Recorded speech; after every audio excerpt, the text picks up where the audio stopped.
রাতে Real Madrid আর man সিটির খেলা দেখে সকালে ঘুম থেকে উঠতে পারিনি, সেজন্য পুকুর পাড়ে আসছি একটু বড়ই খেতে।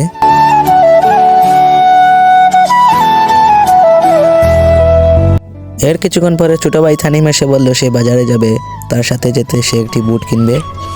200 টাকার মধ্যে সেফকাটে হামলো যা ওই না ভিডিও পাইছে না। এরপর তার সাথে একটু কথাবার্তা বলে তাকে বললাম ওকে আমি যাব। এর কিছুক্ষণ পর বাজারে যাওয়ার জন্য রওনা হলাম। তো আমি আর তানিম একসাথে বাজারে যাব। এখন একসাথে দুজন হেঁটে হেঁটে রোডে চলে আসলাম। তো রোডে ওঠার মাত্রই একটি গাড়ি চলে আসলো, তাই গাড়িতে উঠে গেলাম। বাতাস খেতে খেতে চলে যাচ্ছি বাজারে। তো বাজারে যাওয়ার জন্য একটা রিক্সা নিয়েছি, রিক্সায় চলে যাচ্ছি এখন। তো দোকানে ভিড় থাকার জন্য ভিডিও করতে পারিনি। আর এই বুটটা আমরা কিনেছি, আর এই বুটটার দাম কত হবে তো অবশ্যই কমেন্টে বলে যাবেন।